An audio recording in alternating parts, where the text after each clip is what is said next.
네, 안녕하십니까. 비욘디 시청자 여러분 반갑습니다. 저는 청담 해리슨 병원에서 근무하고 있는 신경외과 허동아입니다. 제 옆에는 같이 근무하고 있는 황윤아 원장님이십니다. 오늘은요, 어떤 거에 대해서 말씀드릴 거냐면 사실 좀 무섭죠. 척추 유합술인데요.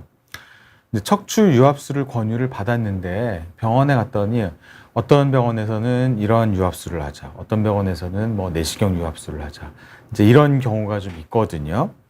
그래서 각각의 유합술 방법이 어떤 차이가 있고 어떤 장단점이 있는지 거기에 대해서 오늘 좀 말씀을 드릴게요. 그래서 이제 허리가 너무 아프고 이제 방사통도 심해서 이제 검사를 하고 뭐 척추 전방 전이증 뭐 이런 거를 이제 진단받는 경우는 꽤 있잖아요. 근데 바로 이제 수술을 권유드리는 건 아니고 이런 경우에 이제 여러 가지 비수술적 치료를 이제 시도를 해보고 상당수의 환자분이 이제 비수술적 치료에 호전이 됩니다. 근데 이제 호전이 안 되시는 분이 좀 계시잖아요. 그래서 이제 결국은 이제 수술을 이제 권유를 받았고 본인도 그래 이제 수술해야겠다 어느 정도 결심을 쓰셨는데 이게 어떤 병원에서는 사측면 유합술을 하자고 하고 어떤 병원에서는 그냥 원래대로 이런 경우는 째서 해야 된다. 다른 수술은 불충분하다 이런 얘기를 듣고 또 어떤 병원을 갔더니 또 생각지도 않은 내시경으로도 유합이 가능하다는 얘기를 듣고 이런 경우에 이제 굉장히 헷갈리게 된단 말이에요. 그래서 유합술까지는 인정을 하셨는데 어떤 유합술을 이제 받는 게 나에게 좋은 건지 환자분께 좋은 건지 거기에 대해서 오늘 좀 말씀을 드리고자 합니다. 그래서 유합술을 해야 되는 기준은 사실 이제 저희 학문적으로도 있지만은 사실 국가에서 어느 정도 이제 기준을 정했습니다. 유합술을 해야 되는 기준은 어떤 게 있나요? 네, 먼저 아까 첫 번째 슬라이드에서 보셨듯이 3개월 이상 적절한 보존적 요법이 필요합니다. 그래서 저희가 무조건 통증이 심하다고 수술을 하는 게 아니고 일정 정도의 통증에 대해 어느 정도 보존적 치료가 일어났는지 항상 확인을 먼저 하게 됩니다. 그리고 두 번째로는 불안정성이라고 하는 개념입니다. 저희 채널에서 계속 설명드렸던 척추 전방전이증부터 골절도 불안정성을 유발할 수 있고요. 이런 경우에 유합술을 진행하게 됩니다. 그리고 후관절에 절제가 필요한 절도라고 저희가 적어놨는데 저희가 일반적으로 진행하는 내시경적 감압술이라든지 일반 감압술보다 바깥으로 조금 더 많이 봐야 되는 경우, 그래서 추간공 협착증이 심하다라고 생각이 될 수 있고요. 이 경우에도 유합술을 생각하게 되고 뒤에도 말씀드리듯이 척추관 협착증 그리고 재과라는 추간판 탈출증에서도 유합술을 생각하게 됩니다. 그래서 이게 유합술을 해야 되는 기준에서 3개월 이상이 사실 많은 환자분들이 3개월 이내로 아팠을 때는 당연히 수술을 고려하지도 않으실 뿐더러 보통 유합술 하시는 분들은 3개월이 아니라요. 거의 1년, 많게는 2, 3년 정도 충분하게 치료 받으신 분들이고요. 그래도 안 되니까 수술을 결심하시고 저희도 유합술을 그래서 이제 권유드립니다. 오늘 MRI를 찍었는데 바로 유합하자 이런 경우는 아주 흔치가 않거든요. 아주 심하지 않는 한. 그러면 이 유합을 하는 이제 목적이 있거든요. 그래서 근데 어느 경우에 유합을 하는지 요거는 제가 한번 설명드릴게요. 이 척추에도요, 굉장히 복잡한 병변이 있고 단순한 병변이 있는데요. 이 허리 한 분절, 그러니까 4, 5번, 요추 5번, 천추 1번, 3, 4번 이렇게 그걸 한 분절이라고 얘기하거든요. 근데 그 한 분절에 하나의 병만 있는 경우가 있어요. 그런 경우, 그러니까 요추 4, 5번에 그냥 협착증만 있다든지, 요추 4, 5번에 추간공 협착증만 있다든지, 이렇게 한 부위에 한 병변만 있으면 그걸 단순한 병변이라고 하고요. 그런 경우는 수술할 때 간단하게 합니다. 현미경으로 감압하든 내시경으로 감압하든 그런 경우는 절대 유합을 하지 않습니다. 근데 복잡 병변 또는 복합병변이라고 얘기를 하는데요. 한 분절에 여러 가지 병이 있으면 광범위한 감압이 필요해요. 그래서 요추 4, 5번에 척추 전방 전이증하고 협착증이 동반되어 있다든지, 요추 4, 5번에 불안정성하고 협착증이 동반되어 있다든지, 요추 5번, 천추 1번에 디스크 탈출증과 협착증과 추간공 협착증이 동반되어 있다든지, 뭐가 좀 복잡하잖아요. 이런 경우는 간단한 수술이 어렵고요. 이런 경우에는 광범위한 감압이 필요하기 때문에 그래서 저희가 유합술을 반드시 고려해야 돼요. 제가 저희 병원에 오시면은 그 병변에 대해서 자세히 써드리고 제가 이게 단순한 병변인지 복잡한 병변인지 제가 항상 설명드리고 있거든요. 아마 오늘도 오신 분 제가 다 써서 설명드렸을 거예요. 그래서 이런 경우에도 유압을 고려해야 된다고 말씀드리고요. 그러면 왜 유압을 하는지 광범위한 과압이 뭔지 한번 설명을 해 주십시오. 네, 먼저 사진 보시면은 등과 배 저희가 표현해 놨고요.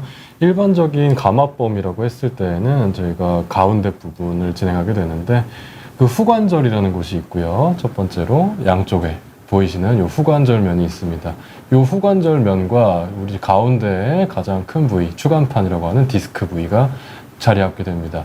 일반적인 수술, 우리가 감압술이라고 단순 병변에서 진행하는 요 감압술은 요 노란색 부위만 감압한 상태에서 수술이 진행이 되는데 더 안 좋은 경우라면 더 바깥으로 아니면 더 디스크 안쪽까지 진행을 하게 됩니다. 이런 경우에 후관절면이 침범된다면 이런 식으로 오른쪽 그림에서 볼 수 있듯이 이렇게 원래 있어야 될 구조물들이 없어지는 상태가 이루어지게 됩니다. 그래서 이런 상태를 저희가 광범위하게 감압이 됐다라고 말씀을 드릴 수 있겠습니다. 그래서 이렇게 광범위하게 감압을 하면은요, 허리의 지지대가 좀 줄어들기 때문에 그래서 어쩔 수 없이 저희가 핀, 나사못 이런 거를 넣게 되고요. 또 저희가 유압을 할 때 불안정성이 되게 중요하다고 말씀드렸잖아요. 불안정성은 바로 불안정한 거거든요.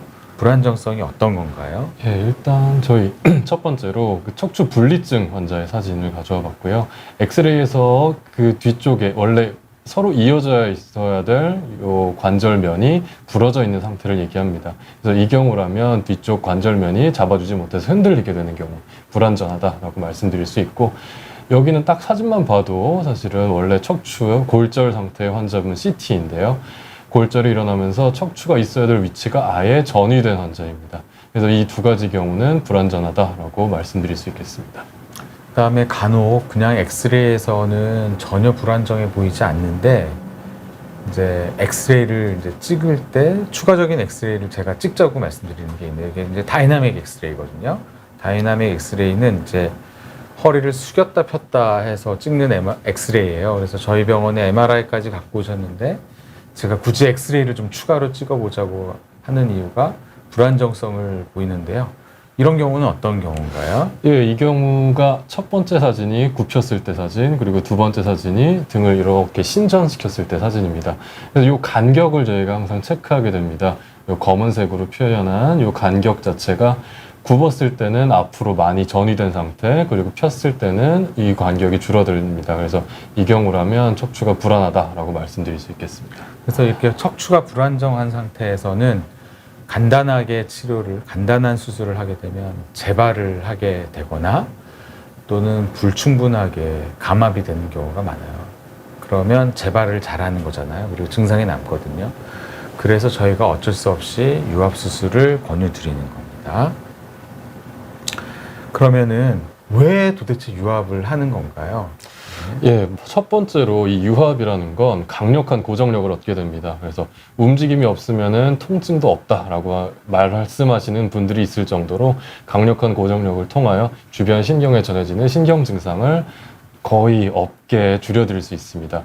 그리고 두 번째로는 아까 옆으로, 앞으로 충분하게 더 나갈 수 있다고 말씀드렸는데 완벽하게 신경 강압을 시켜드릴 수 있습니다. 직접적으로 보고 전반적인 안 좋은 상태에 대해서 모두 해결할 수 있다라고 생각하시면 될 것 같고, 마지막으로 이건 추후에 사진으로 한 번 더 보여드릴 텐데 그 인공뼈를 앞에 이 기존에 안 좋았던 디스크 사이에 넣어드림으로써 신경 구멍이 넓어지는 효과, 간접적 신경 감압이라고 하는데 이 세 가지를 한 번에 얻을 수 있는 수술이 사실 유압술입니다. 그래서 쉽게 생각하시면은 엔진이 좀 고장이 났는데 피스톤을 갈거나 여기 밸브를 갈거나 부품을 좀 갈아서 해보려는 게 이제 감압술이라고 하면은 엔진 전체가 여기저기 다 손상이 되면은 가장 쉬운 어떤 수리 방법은 엔진을 그냥 갈아버리는 거잖아요. 그래서 우리가 부품을 간단하게 수리한다는 게 감압이라고 하면 엔진 전체를 그냥 통째로 갈아버린다. 이제 그거를 우리가 유압이라고. 근데 때로는 엔진을 가는 수리를 해야 될 수도 있는 거잖아요. 그래서 저희가 유압을 하는 겁니다. 그래서 한번 유압술에 대해서 한번 설명을 좀 해주시죠. 네, 아까 말씀드렸던 첫 번째로 나사못과 금속광, 여기 엑스레이 오른쪽에서 보이는 여기 들어가 있는 것이 나사못, 우리가 철심을 박는다라고 하죠. 속된 말로. 그래서 나사못이 보이고 금속광으로 연결해서 없어지는, 수술을 통해 없어지는 후관절을 요 나사못과 금속광으로 커버할 수 있습니다. 그리고 요 사이 디스크 4번 뼈와 5번 뼈 사이에 안 좋았던 디스크 사이를 제거한 뒤에 인공뼈라고 하는 것이 오른쪽의 사진에서 4, 5번 사이에 있는 이 공간, 이게 없어진 추간판을 대체하는 구조물이 되겠습니다. 그래서 이 시스템은요, 거의 50년이 훨씬 넘게 개발된 시스템이에요. 그래서 허리에 강력한 고정력을 주는 거고, 그래서 칸틸리버 시스템이라고 얘기를 하고, 이미 그 여러 가지 생역학적 연구에서도 안정성과 고정력이 어느 정도 다 그 연구에서 밝혀진 수술입니다. 그러니까 저희가 함부로 하는 수술은 절대 아니다라는 거를 꼭 말씀드리고 싶습니다. 그래서 한번 그러면은 왜 유압술 종류가 여러 가지인지 한번 설명을 좀 해주세요. 네, 저희가 아까 말씀드렸던 이 가운데 인공뼈를 넣어야 되는데, 이 인공뼈를 넣는 과정에서 고려할 사항이 사실은 훨씬 많은데, 이 케이지라고 하는 인공뼈를 넣는 방향이라든지 방법에 따라 저희가 유압술의 종류를 총 한 5개 정도로 생각을 해볼 수 있을 것 같습니다. 네, 그래서 기본적으로 핀이 뒤에서 고정되는 거는 거의 대동소이한데요. 어느 쪽으로 이 인공뼈 케이지를 넣느냐, 이 인공뼈 케이지가 굉장히 유압술에 중요하거든요. 그래서 어느 방향으로 넣느냐가 이 수술의 방법을 결정하는 요소가 되도록 하겠습니다. 그러면은 우리가 왜 유압술을 이렇게 할 수밖에 없는지 어떤 고정력에 대해서 한번 말씀을 해주세요. 네, 먼저 설명드렸던 사진입니다. 그래서 4번하고 5번 뼈가 앞뒤로 움직이는 모양, 그래서 뒤에 노란색으로 보이는 신경이 자극받는 걸 애니메이션으로 좀 표현해 봤고요. 그래서 이렇게 계속 움직이면서 자극을 받는 경우엔 뒤쪽으로 나사못을 고정해 드리면서 아예 이 움직임 자체를 없애버릴 수 있습니다. 그래서 이런 기전을 통하여 옆쪽에 걸리적거리는 요 신경 증상을 거의 없애드릴 수 있는 게 강력한 고정력입니다. 그래서 광범위한 감압도 하지만은 그 해당 분절의 비정상적인 운동을 없애서 고정을 해버리면 움직일 때마다, 우리가 걸을 때마다 신경이 자극되는 거를 없앨 수 있거든요. 그래서 고정을 해주면은 시간이 지나면서 그 부위가 안정화가 되면 통증이 점점 주는, 그래서 옛날에는요, 아주 옛날에는 감압 안 하고 그냥 고정만 했던 시기가 있습니다. 진짜 80년대, 70년대 이럴 때는요. 그러면은 이 유압술에 또 어떤 장점이 있을까요? 네, 그래서 안에 보시면 이거 수술 전 사진입니다. 그래서 왼쪽부터 수술 전, 수술 직후, 그리고 수술 10년 후까지 저희가 확인을 해봤는데, 수술 직후에 이 인공뼈를 이렇게 넣어놨습니다. 사이를 보시면 될 것 같고요. 그래서 오른쪽 마지막 수술 후 10년 후 사진에는 4번 뼈와 5번 뼈 사이에 뼈가 가득 자라있는 모습이 관찰됩니다. 이게 골 유합이 됐다라고 해서 4번 뼈와 5번 뼈는 이제 하나로 묶인 겁니다. 그래서 그야말로 움직임이 하나도 없는 상태, 하나의 뼈가 된 상태를 말씀드리는데, 이 나사못 고정력 이외에도 4번 뼈, 5번 뼈 사이에 골 유합으로 인해 더 강력한 고정력을 얻을 수 있게 되겠습니다. 그러니까 멀쩡한 데다가 고정하는 게 아니고요. 비정상적인 운동이 있거나 불안정성이 있어서 통증을 유발하는 분절을 우리가 유압을 하는 거지, 멀쩡한 허리, 그냥 간단하게 수술해도 되는 허리에 이런 유압을 함부로 하자고 얘기를 하는 게 아니다라고 꼭 제가 말씀드릴 수 있고요. 또 우리가 감압만 하는 경우는 흔치 않지만은 이게 약간 재발하는 경우가 있거든요. 그래서 이 신경 감압에 유압술에 어떤 영향이 있는지 한번 얘기를 해주실까요? 네, 그 두 번째 효과였죠. 그래서 직접적으로 많은 범위를 볼 수 있다는 게 이 감압술의 장점입니다. 여기 첫 번째 두 사진은 내시경적으로 감압을 해드린 환자입니다. 그래서 물론 충분하게 신경 감압이 돼서 환자분 증상 없이 잘 퇴원하셨던 환자이고요. 아래쪽은 유압술을 통해서 양쪽 후관절면을 충분히 저희가 절제를 했습니다. 이 절제를 하는 것 통해서 바깥으로 더 넓은 공간을 확보해서 이 동그라미 크기의 차이가 딱 나지 않습니까? 그래서 이런 식으로 아주 넓은 공간을 확보해 드릴 수 있는 게 저희 유압술의 장점이기도 합니다. 그래서 유압술을 하면서 거기에 운동성을 없애느냐, 아니면 운동성을 보존하고 넓히기만 하느냐, 이거를요 저희가 굉장히 고민하고 원칙에 의거해서 수술 방법을 결정한다. 이거를 꼭 좀 알아주셨으면 좋겠습니다. 기분에 따라서 수술 방법을 결정하는 게 절대 아니다라고 말씀드리고요. 또 이 직접 감압, 그러니까 통로뼈와 인대를 제거함으로써 좁아져 있는 신경을 넓힐 수도 있고요. 간접적으로도 감압이 되거든요. 유압을 하는 경우. 그래서 직접, 간접 감압 두 가지를 하는데 간접 감압이 어떤 거죠? 네, 그 세 번째 효과입니다. 그래서 안쪽에 디스크가 무너지면서 공간이 줄어들어 있는 환자 사진입니다. 그래서 이 상태에서 우리가 말씀드렸던 인공뼈라고 하는 케이지가 들어간 모습인데, 이 케이지가 들어감으로 해서 신경 공간이 확보됨은 동시에 바깥쪽 공간, 신경 구멍이라고 합니다. 이 신경 구멍이라고 하는 추간공까지 길이가 늘어나면서 공간이 늘어나는 효과를 얻게 되겠습니다. 그래서 이제 디스크가요 쪼글쪼글해지면은 이게 주저앉잖아요. 그럼 뒤에 딸려 있는 인대가 쭈글쭈글해지면서 신경을 더 누르거든요. 근데 디스크 간격을 딱 넓히잖아요. 그러면 뒤에 두껍거나 쭈글쭈글해져 있던 인대가 쫙 펴져요. 네, 그래서 간접적으로도 감압을 우리가 수술하면서 직접적인 감압도 하지만 간접적인 감압까지 같이 효과를 볼 수 있기 때문에 심한 환자분들을 저희가 어쩔 수 없이 유압을 권유드리고 있다, 이렇게 말씀드렸습니다. 그래서 유압술이 사실 이거보다 더 종류는 많은데요. 최근에 많이 행해지는 게 보통 이제 5가지거든요. 그래서 5가지에 대해서 한번 각각 설명을 해드릴게요. 그래서 이거는 지금도 다 하는 수술입니다. 그래서 어떤 병에서는 이게 좀 더 유리하다, 어떤 병은 이걸 하면 안 된다가 아니에요. 모든 질환에서 이걸 다 쓸 수가 있고 병 앞에서 쓸 수도 있는데, 어떤 경우는 이게 좀 더 유리하다라고 저희가 설명드릴 수 있는데, 첫 번째 저희가 옛날부터 많이 했던 거거든요. 플리프라고 하고 고식적 후방절개 유압술인데요. 여기에 대해서 한번 설명을 해주세요. 네, 그래서 저희가 등을 열고 한다라고 일반적으로 알고 계실 겁니다. 그래서 고식적이라고 하고요. 옛날부터 전해 내려오는 아주 좋은 수술법입니다. 그래서 고식적 후방절개 유압술이라고 알려져 있고, 뒤쪽으로 가운데 정중선, 절개선을 이용하여 수술을 진행합니다. 그렇기 때문에 예전부터 진행되어 오는 수술이기 때문에 익숙하고 빠르게 진행될 수 있고, 그래서 빠르게 진행될 수 있기 때문에 다분절 수술, 여러 마디가 안 좋을 때 한 번에 수술로 끝낼 수 있는 수술법입니다. 역시 여기 사진에서 볼 수 있듯이 신경 주변이 싹 다 보입니다. 그래서 충분히 볼 수 있어서 가장 광범위한 직접 감압이 가능합니다. 마지막으로 요 공간들 사이사이마다 뼈들이 잘 붙습니다. 그래서 강력한 골유합, 하나의 뼈로 만들어지기에 가장 적합한 수술법이라고 알려져 있고요. 그래서 양쪽의 공간을 다 터주기 때문에 우리가 척추가 비틀어져 있는 환자분들께 이런 수술법을 통하여 교정해 드리는 것도 효과적이라고 할 수 있겠습니다. 이게 이제 뒤에 한 분절 수술하면 한 이만큼 째야 됩니다. 저도 20년 전에 펠로우 할 때요, 이 수술을 가장 처음 배웠습니다. 근데 사실 지금도 하고 있는 수술이에요.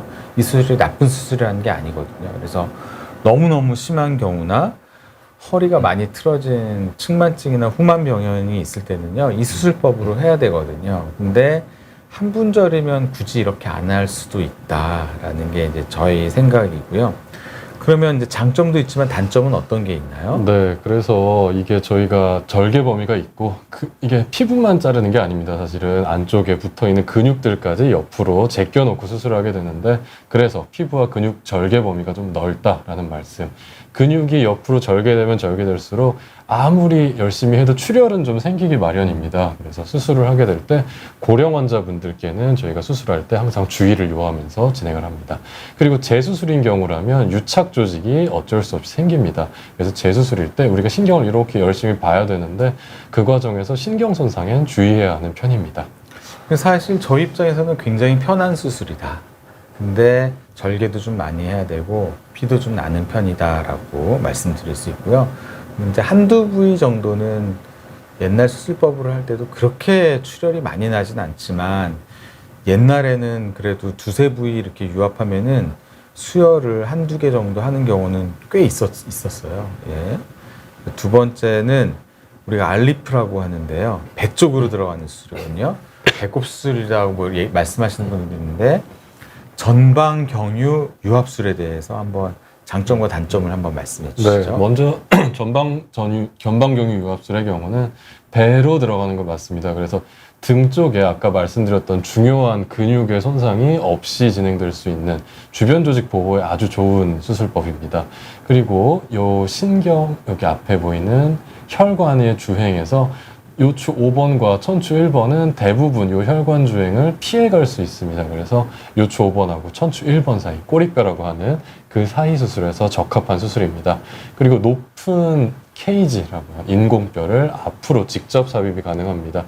등 부위에 걸리적거리는 것, 신경을 보지 않고 수술을 하기 때문에 효과적인 간접 감압을 유발할 수 있습니다.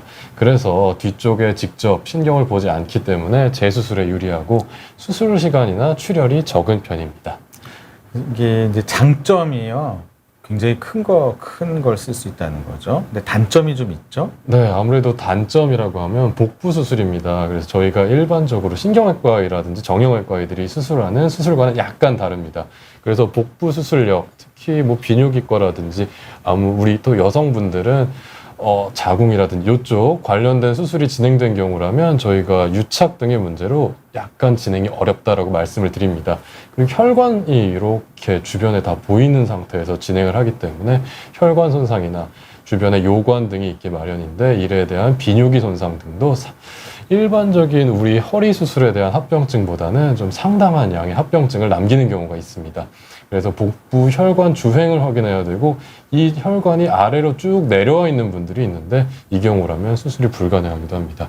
그래서 익숙하지 않다는 점, 일반적인 척추 수술이에겐. 그리고 뒤쪽에 직접적인 감압이 필요한 협착 물질이 있는 경우가 있을 텐데 직접 감압을 하지 않기 때문에 이 직접 감압에는 불리합니다. 그리고 환자분을 결국은 후방 나사못 고정을 하는 경우 앞으로 수술한 뒤에 다시 뒤집는 과정이 필요합니다. 그래서 환자분의 컨디션도 중요하지만 직접 수술하는 수술진들의 피로감도 상당히 중요한 영역인데 수술진의 피로감도 어느 정도 문제가 될 수 있다고 생각합니다. 거의 이거는 뭐 디스크 수술, 뭐 허리 수술보다요. 어떤 혈관 수술하는 느낌이고요.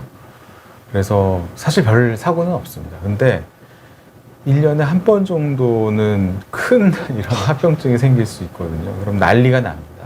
그래서 근데 이제 허리를 여러 번 수술했던 분한테는 이 수술이 유명해요.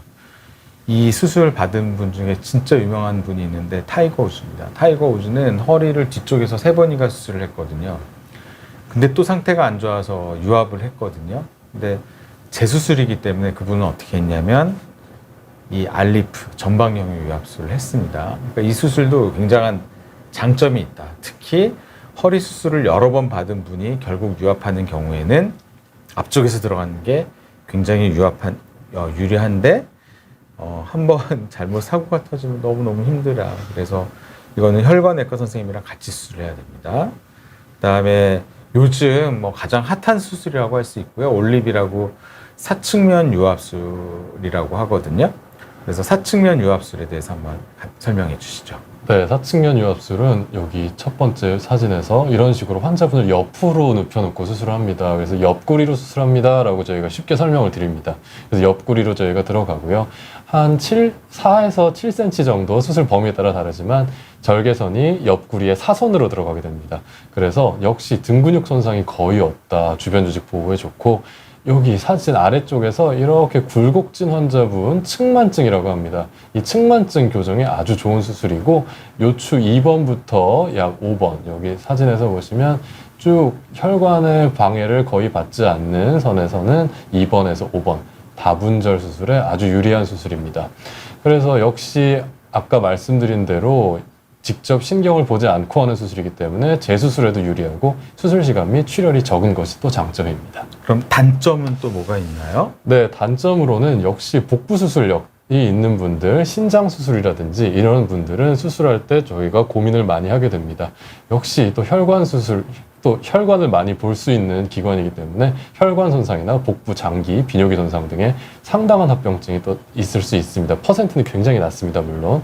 그래서 역시 혈관을 봐야 되고 혈관 주행에 따라 어느 정도 범위까지만 가능한 수술이기도 합니다. 그리고 요근이라고 저희가 표시한 부분이 있습니다. 이건 엉덩이를 좀 올리고 허벅지를 들어 올리는 그런 역할을 하게 되는데, 이 요근을 밀고 수술합니다. 뒤쪽으로 이렇게 밀어놓고 그 사이로 들어갑니다. 뭐 자르거나 그러진 않는 거고요. 그래서 이 경우에 요근이 살짝 밀리는 것만으로도 일시적인 허벅지나 엉덩이를 올리는데 약간 고생을 좀 하시는 분들이 있습니다. 대부분 6개월 내에는 회복되신다고 알려져 있는데, 이런 문제가 역시 조금 단점이라고 할 수 있겠습니다. 그래서 올림은 굉장히 좋은, 사측면 유압술은 굉장히 좋은 수술인데요. 단점은 이제 직접 감압이 어려워요. 후방에서. 그래서 어떤 선생님들은요, 사측면 유압술을 하고 뒤쪽에서 나사못 넣기 전에 또 추가적인 감압을 해주시는 선생님들도 계세요. 그래서 다 좋은데 아쉬운 점 하나는 직접 감압이 좀 어렵다. 근데 요즘은 연세 많으신 이제 어르신 분들을 저희가 수술을 많이 하는데, 이런 어르신 환자분들은 대부분 굉장히 심한 협착증이 동반되어 있거든요. 그래서 이 수술을 저희가 조금 주저하는 경우가 있지, 굉장히 좋은 수술입니다. 그 다음에 이제 사실 이제 이 척추 전문 병원에서도 많이 하고요. 요즘은 이제 대학병원에서도 많이 하고 있는데, 조금만 째서 수술하는 후방에서 하는 수술이 있어요. 그래서 현미경 최소 침습 유압술, MIS 클립이라고 얘기를 하고요. 또 요즘은 이제 내시경을 단방향이든 양방향이든 보면서 보조로 하는 이 내시경 보조 유압술이 있거든요. 그래서 엔도클립이라고 얘기를 하는데, 여기에 대해서 한번 설명을 이제 한번 해주시죠. 장점과 단점에 대해서 말씀해 주십시오. 네, 그렇습니다. 첫 번째, 현미경을 통하여 진행하는 유압술의 경우는 우리가 이런 관을 하나 꽂아놓고 수술을 합니다. 관을 꽂아놓고 그 위로 현미경을 보면서 신경 바깥쪽까지 환자분 약간 왔다 갔다 하면서 저희가 진행을 하는데, 결국 장점은 이 수술할 때 양쪽 면을 이용하는 게 아니라 절개 부위를 한쪽, 특히 요 관이 들어갈 정도만 절개를 해놓고 들어가기 때문에 주변 조직에 손상 거의 없이 저희가 진행할 수 있게 되겠습니다. 그래서 그 추가적인 장점으로 저희가 척추 내시경에 대해서 설명을 한번 드리면, 이렇게 놓고 보는 것보다는 이 오른쪽은 척추 내시경을 통해서 본 신경의 모습입니다. 훨씬 더 저희가 다가 들어가서 수술하는 듯한 느낌을 받을 수 있고, 신경의 면들이 다 보이는 상태입니다. 그래서 이런 상태에서 저희가 수술을 하는 장점을 가지고 있는 게 척추 내시경 보조 유압술이라고 말씀드릴 수 있겠습니다. 저희가 꼭 이 수술만 고집하는 건 아니고요. 한 분절이나 두 분절일 때 주로 이 최소 침습 유압술, 그러니까 최소 절개 유압술, 또 내시경 유압술을 고려하는 건데요. 장점과 단점에 대해서 한번 설명해 주십시오. 네, 역시 그 수술 절개 범위가 고식적인 첫 번째로 양쪽을 다 열고 하는 수술보다는 적기 때문에 등 근육의 손상이 적다, 아예 없는 건 아닙니다. 그래서 주변 조직 보호에 좋다라고 말씀드릴 수 있겠고, 비교적 충분한, 양쪽을 다 열고 하는 것보다는 적겠지만 그래도 충분히 각도를 이용한다든지 내시경을 이용해서 대부분의 신경을 다 보면서 수술할 수 있습니다. 그리고 재수술인 경우에도 양쪽에 유착 부위가 있는 반대쪽으로 들어간다는 방법, 아니면 조금 더 바깥쪽을 본다는 방법으로 유착 부위를 어느 정도 피해서 수술이 또 가능합니다. 그래서 마지막으로 후방 직접 감압까지도 가능하고, 다 근육 조직을 열어서 수술하는 것보다 출혈이 적다는 장점이 있습니다. 그러면은 단점도 있죠? 네, 단점은 이게 조금 하는데 힘듭니다. 양쪽을 좀 보면서 작은 구멍으로 보고 한다는 건 수술자의 입장에서 어느 정도의 스트레스 상황이긴 합니다. 그래서 여러 마디, 세네 마디를 다 이걸로 수술하시는 분은 사실은 조금 찾아보기는 어렵다고 볼 수 있어요. 그래서 단분절인 경우에 솔직히 적은 침습으로 진행하는 데 가장 좋은 수술법이라고 할 수 있고, 또 재수술에서도 분리할 수 있습니다. 아까 말씀드렸던 그 사측방 유압술, 전방 경추 유압술이 조금 더 재수술에선 유리할 수 있겠습니다. 그래서 이건 조금만 째고 하는 수술이에요. 그래서 최소 침습 수술이라는 건요, 허리에만 국한된 문제는 아니고요. 뇌에서도 최소 침습 수술이 있고, 외과적 수술에서도 최소침습 수술이 있거든요. 조금만 절개해서 수술하려는 거예요. 그래서 저는 이제 척추 내시경 보조 유압술을 좀 굉장히 선호하는 편이긴 하지만 제가 본 환자분께도 이거는 전방경유 유압술이 더 좋겠습니다. 근데 그 수술을 많이 하는 병원을 제가 그러니까 진료 의뢰를 해드린 적도 분명히 있거든요. 아마 제 진료 보신 분은 아실 거예요. 그래서 한 분절이나 두 분절이 있을 때 척추 전방 전이증 또는 협착증이 심할 때는 최소 침습 유압술을 요즘 많이 합니다. 왜냐? 이거를 좋아해서가 아니라 협착증이 심하게 동반되어 있기 때문에 그래서 사측면 또는 전방 경유 유압술보다 이거를 좀 선호하게 되는 거예요. 그래서 제가 뭐 이거를 좋아한다고 해서 이게 최고다라고 말씀드리는 건 절대 아닙니다. 고령 환자를 수술하는 경우가 많다 보니까 이 수술을 좀 더 선호하게 되는 거지. 분명히 유압술의 방법에 따라 각각의 장점이 분명히 있습니다. 그래서 내시경 보조 유압술을 보면은요, 굉장히 시야가 좋다는 거예요. 현미경으로 볼 때보다 오히려 시야가 굉장히 좋고요. 그 다음에 조금만 째서 수술을 하니까 출혈도 적은데 별로 안 아파요. 물론 첫날은 좀 아픕니다. 근데 하루 이틀만 지나면 너무 안 아파해요. 옛날에 많이 째고 수술할 때는 첫날 수술 끝나고 회진 가면 너무 아파해서 너무 죄송스러울 정도였어요. 물론 시간 지나면 당연히 좋아지지만 그래서 수술이 하고 나서 통증도 적고 회복도 빠르기 때문에 빨리 일상생활이나 직업활동으로 복귀할 수가 있고요.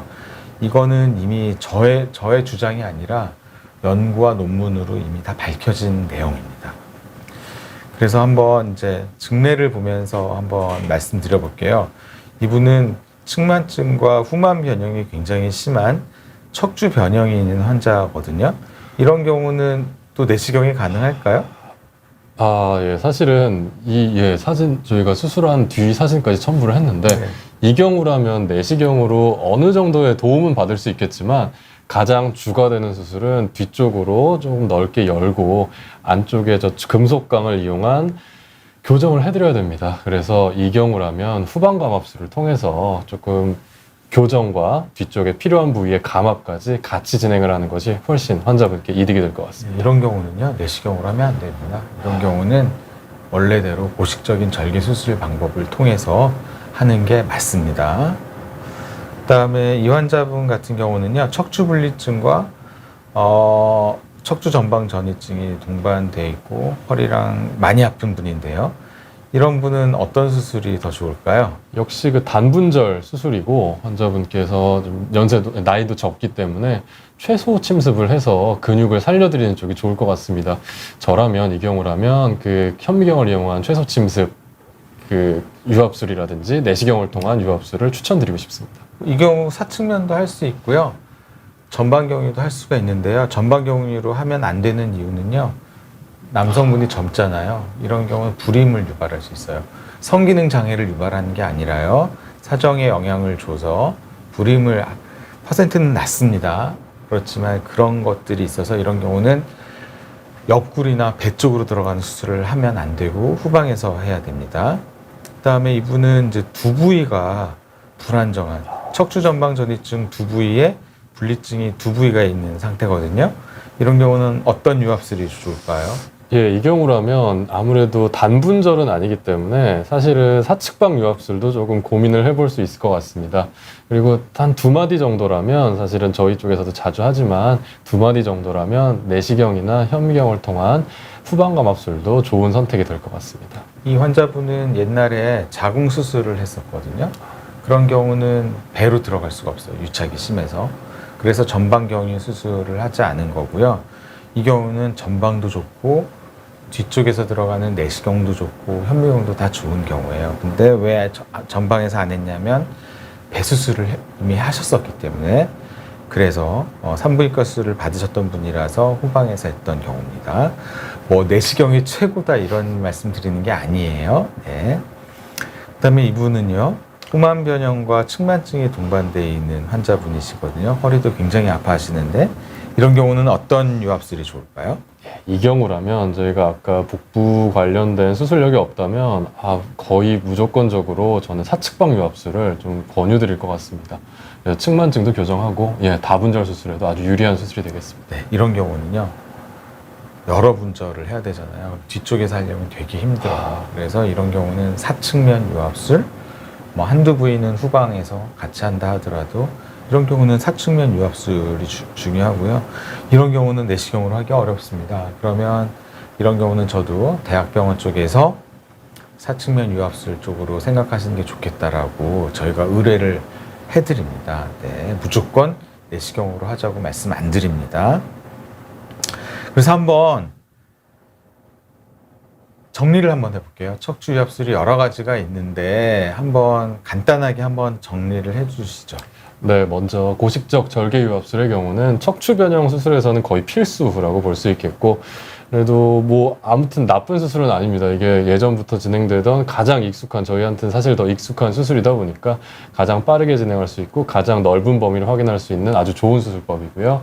다음 사측면 유압술의 경우는 다분절, 특히 척추 변형에서 어느 정도의 도움을 드릴 수 있고 변형 문제에 대한 도움을 드릴 수 있고, 재수술에서 뒤쪽으로 직접적인 신경을 안 보기 때문에 재수술에도 큰 도움이 될 수 있습니다. 그리고 합병증이 일어났을 때 그 퍼센트는 엄청 낮습니다. 하지만 굉장히 위험한 합병증, 혈관에서의 합병증이 발생을 하면 복부 대동맥 등의 문제가 있기 때문에 심하면 사망, 뇌사까지도 저희가 설명은 드립니다. 항상 동의서 등을 저희가 받을 때 설명은 드리는데, 그래서 다소 위험한 합병증이 갑자기 그런 일이 발생할 거의 수 없기는 합니다. 네. 네. 그리고 전방경유 유압술 역시 다분절 수술에 유리하며 직접 신경을 보지 않기 때문에 재수술에 유리합니다. 역시 위험한 합병증을 가질 수 있으나 퍼센트는 굉장히 낮습니다. 그리고 마지막으로 척추 내시경 보조 유압술이나 최소절개 침습을 통한 현미경을 통한 유압술의 경우는 적은 합병증과 적은 출혈량, 그리고 고령 환자에서도 저희가 나산 고령 환자 못합니다, 이렇게 설명을 예전에는 많이 드렸는데 요즘은 나이 드신 80세 이상 환자분들도 충분히 저희가 진행을 하고 있어서 고령 환자의 수술에도 장점이 있을 것으로 생각됩니다. 그래서 단분절 수술은요 모두 다 가능해요. 다 가능한데 저희들이 요즘 이제 내시경 그 유압술을 좀 선호하는 이유는 너무 고령 환자가 많으시고, 고령 환자분들은 대부분 협착증이 동반돼 있거든요. 그러니까 협착부터 풀고 수술하려고 하다 보니까 후방을 좀 더 생각하는 거고, 그 다음에 연세 많으신데 전신 마취하기 어려우면 척추 마취만으로도 수술해야 되거든요. 그래서 저희가 내시경을 좀 선호하는 거지, 다 각각의 장단점이 있고요. 실제로 저희 수술 어떻게 배우냐면요, 플리프라는 고식적 절개 유압술 배우고, 그 다음에 올리프 배우고, 그 다음에 최소절개 침습 유압술 배우고, 그 다음에 내시경 보조 유압술로 넘어갑니다. 이 순서로 배웁니다. 그래서 겹치는 부분도 있고 더 장점이 있는 부분도 분명히 있거든요. 그래서 유압술 그 권유 받았는데 사실 굉장히 부담되는 수술일 거예요, 환자분 입장에서는. 하지만 저희는 굉장히 익숙한 수술이다. 그리고 절대 어느 한 수술만 고집해서 진행하지 않으니까 다른 병원에서 또 대학병원의 수술이 필요한 경우는 글로 제가 의뢰해드리거든요. 그러니까 유압술을 좀 권유 받으셨는데 너무 고민되면은 저희 병원 쪽으로 찾아주시면 저희가 한번 또 설명드릴 수 있도록 하겠습니다. 좀 기다려졌는데요. 이제 경청해 주셔서 감사드리고요. 저랑 이제 황윤아 원장님이랑 돌아가면서 한번 그 질문 들어온 거 답변 드릴게요. 첫 번째 질문 제가 답변 드릴게요. 하이님께서 요추 5번, 천추 1번 사이 간격이 아마 좁으신 것 같고요.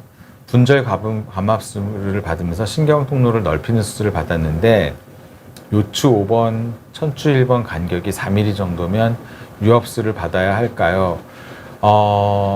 이거는 사실 그때 경우에 따라 다른데요. 4mm 정도면 간격이 좁으면 추간공 협착이 추가로 생길 가능성은 사실 있어요. 그래서 유압술 받을 가능성은 있다라고 말씀드려야 되고요.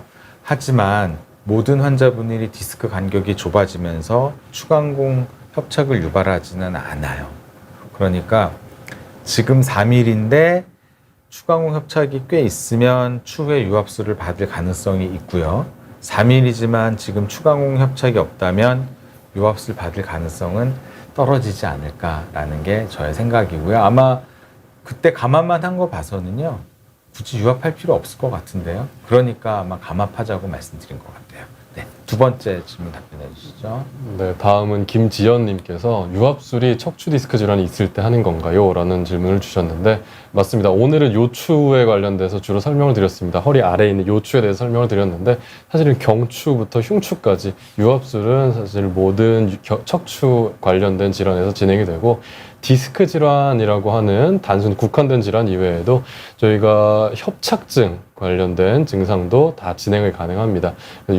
유압술은 척추 전반에 대한 척추 골절부터 디스크, 협착증, 모든 척추 질환에 대해서 진행되는 수술이라고 말씀드릴 수 있겠습니다. 네, 이창님께서 이제 수술 비용에 대한 질문을 해주셨는데요. 상당히 좀 민감한 부분이 있거든요. 근데 이제 아무래도 대학병원보다는 척추 전문 병원이 좀 비용이 비싼 건 분명히 사실이에요. 근데 이제 그냥 뭐 간단히 말씀드리면은 이 인공뼈를 쓸 때 인공뼈의 재료가 여러 가지가 있습니다. BMP라는 골 형성 프로테인도 있고요. DBM이라는 골 형성 매트릭스라는 것도 있고요. 그냥 그 소위 말해서 돌아가신 분 이런 뼈를 처리해 그러니까 기증받은 뼈를 처리해서 유압 재료로 쓰기도 하거든요. 그리고 자기 뼈를 옛날에는 골반뼈를 띄어서 다 수술했었습니다. 그러니까 이 유압 재료에 따라서 비용 차이가 날 수가 있어요.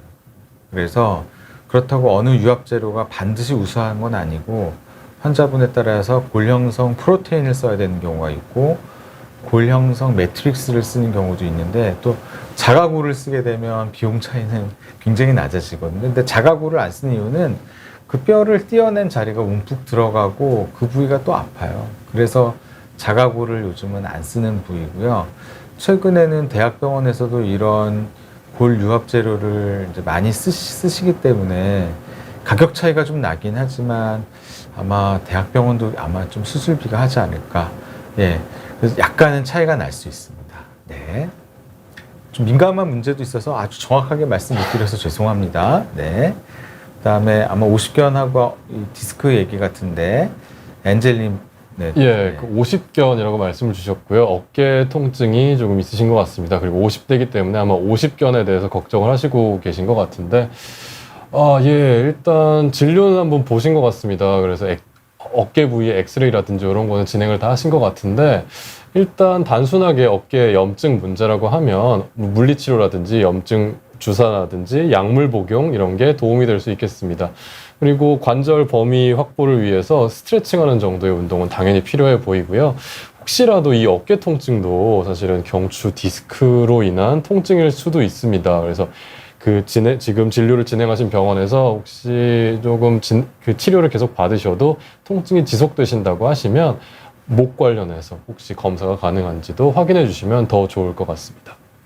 일단은 제가 봐서 저희가 사실 신경외과 의사인데 저희가 어깨 질환으로 치료받다가 목 디스크를 진단하는 경우도 있고요. 목 디스크인 줄 알았다가 어깨 질환을 이제 진단하는 경우도 있거든요. 그래서 일단은 좀 치료 받아 보시고요. 치료했는데도 계속 아프다. 그러면 정밀 검사를 한번 그때 가서 고려 꼭 해보세요. 일단은 어깨 운동 하시고요.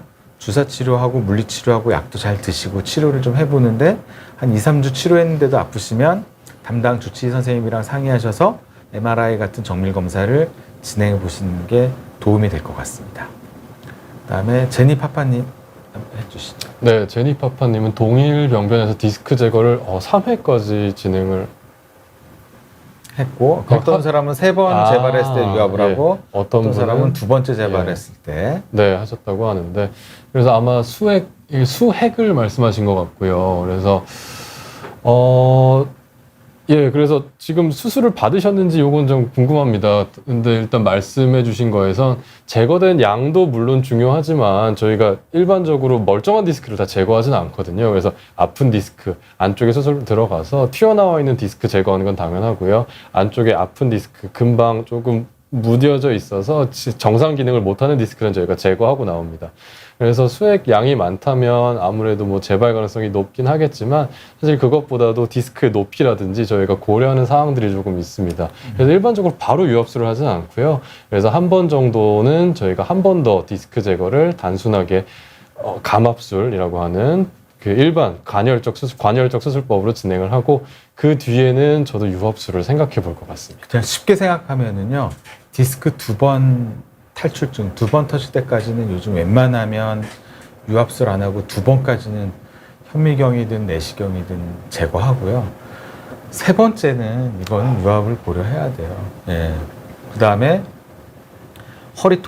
심한 허리 통증이 동반되어 있느냐, 또 협착증에 같이 동반되어 있느냐, 이런 것들도 유압술을 빨리 하느냐를 이제 결정하는 요소인데, 만약에 협착증이 심하게 동반되어 있는 경우면 2번째 재발할 때 바로 유압해야 되고요.